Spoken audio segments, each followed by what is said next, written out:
Food. I would just say from a food allergy perspective, Halloween is very daunting for families of patients with food allergy. In general, as you mentioned in your previous questions you sent me, it really does depend on the age.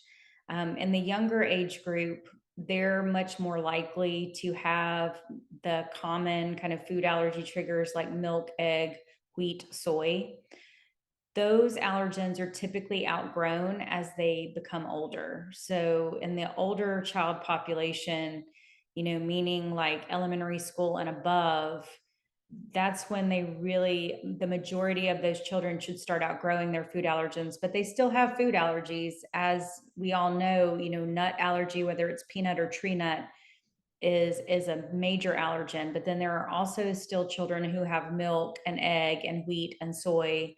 And then you also have children who have sesame allergy. You have some other rare allergies. And you also have children who have food intolerances that don't fall under that allergy spectrum, that may not have anaphylaxis to the foods, but will have other complaints such as gastrointestinal complaints when they ingest these foods. Absolutely. So I think the key thing, and this is all just in case parents and watchers of the video want to look at that. The Food Allergy Research and Education organization, FAIR, they have a website called foodallergy.org. And so they have some great tips on there. And so I gleaned a lot of this from them just to have kind of a standard protocol. But mainly, the biggest thing for children, both young and old, is to not eat the candy while they're trick or treating.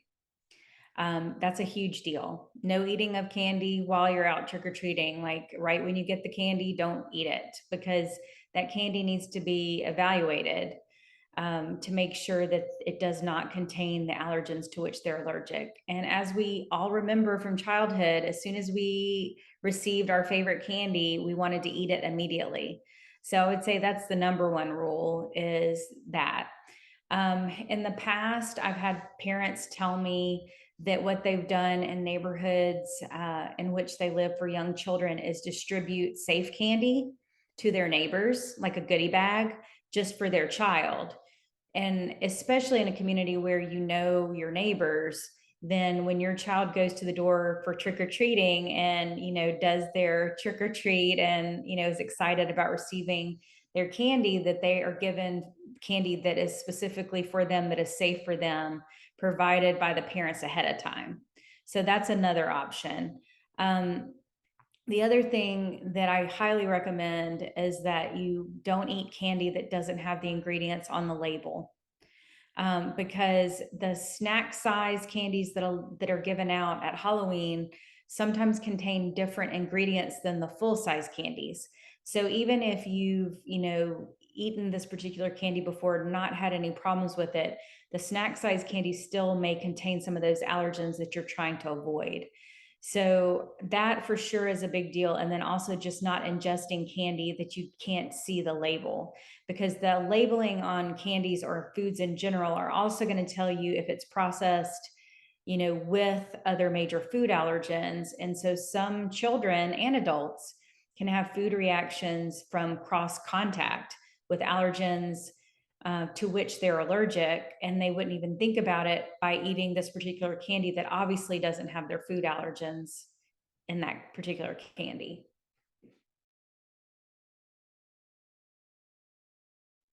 So I think, obviously as children get older, we're not always out there with them, observing them and trick or treating. I think definitely the not eating the candy while you're trick or treating goes for any age, just so they're aware that they need to wait until they get to a space where they can sit down and look at everything and look at the labels.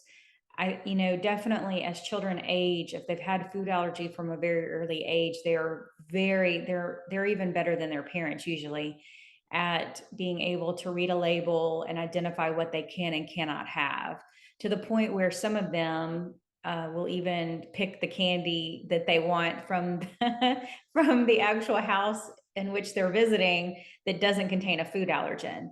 I think the biggest thing that parents and people, neighbors who are providing candy to and candy and other things to trick or treaters is to have a teal pumpkin like what's behind me, that allows you to have other uh, things to give out for Halloween that are not allergenic, meaning like non food items. Like little trinkets, like stickers or, glow in the dark bracelets, things like that that are, easily obtained that you can keep in that bucket. And it actually can be, if you don't use them all, you can reuse them.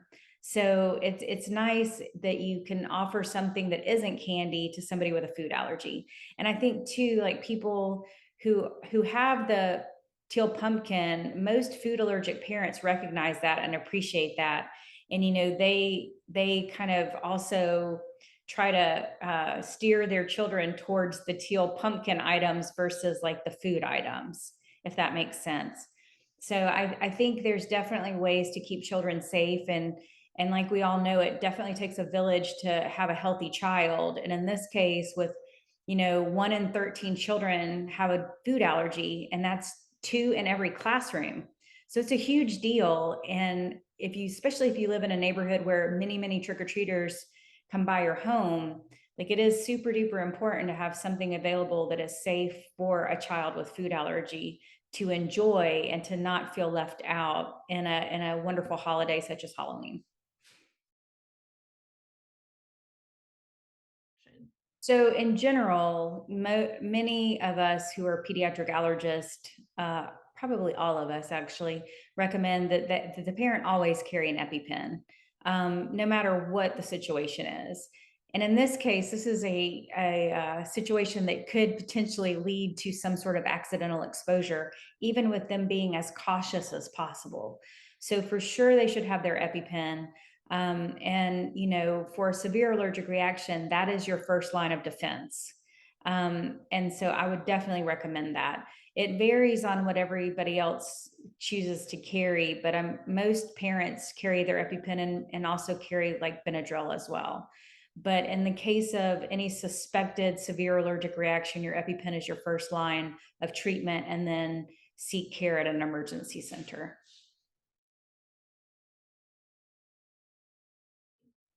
So I think there's a huge role in pharmacy for this. The first being the importance of their EpiPen, because you guys in the pharmacy world are the gatekeepers for their epinephrine. So the epinephrine devices are majorly important.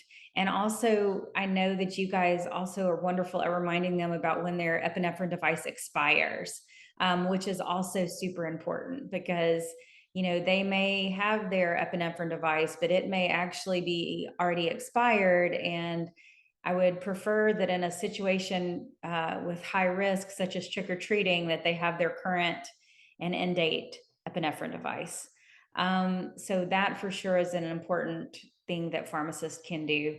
The other thing is just reminding them about the precautions, not eating while just things that we talked about, not eating the candy while they're out trick or treating, reading labels, things that you guys already tell people because you're giving them the information on side effects of medications all the time, and cross reactivity of medications. And it's a very similar thing, except in this case you're protecting them from their food allergy, and you're providing them with extra care, which is part of our need in healthcare, is to help care for all of our patients. I hope that answers the question.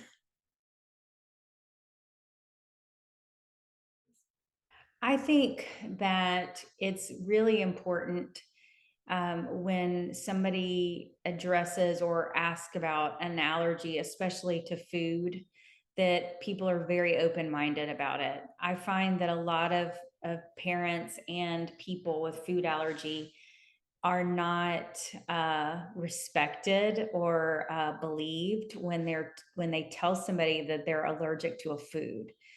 People generally kind of blow that off, or make it less important than it actually is. And I think just a little bit of compassion and sympathy for the day to day life where they're really living in fear of encountering something that could cause major health problems. And sometimes, in certain situations, the possibility of death if they ingest it. It's just so important that we really respect others and show compassion every day.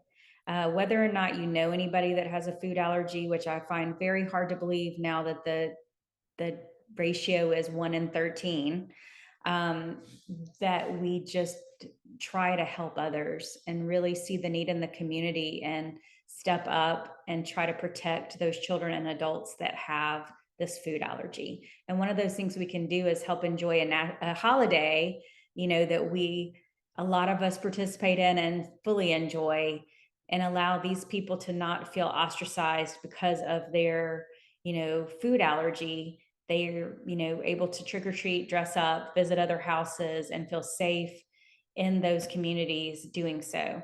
The Fair organization, or foodallergy.org, also has a teal pumpkin map on their website. So, like, if you are a person who has a teal pumpkin at your house, you can add your address to the list. And parents with children with food allergies actually utilize that list in order to know where to go to safely trick or treat. So, that's another thing that we all can do to help out.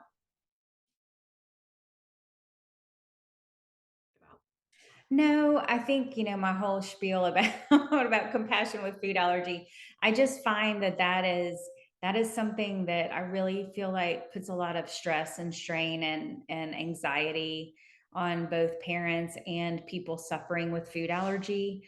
The lack of understanding and the lack of compassion of the general public, to where they don't feel safe, in their community. Like, sometimes they don't feel safe going to grab a cup of coffee or going to a local restaurant or a cafe. And so it's really important to understand that this is a serious issue. It's definitely a health problem that is growing throughout the world. And unfortunately, it doesn't seem to be going away. So we need to understand that and help try to facilitate a safer lifestyle for these people who have this problem.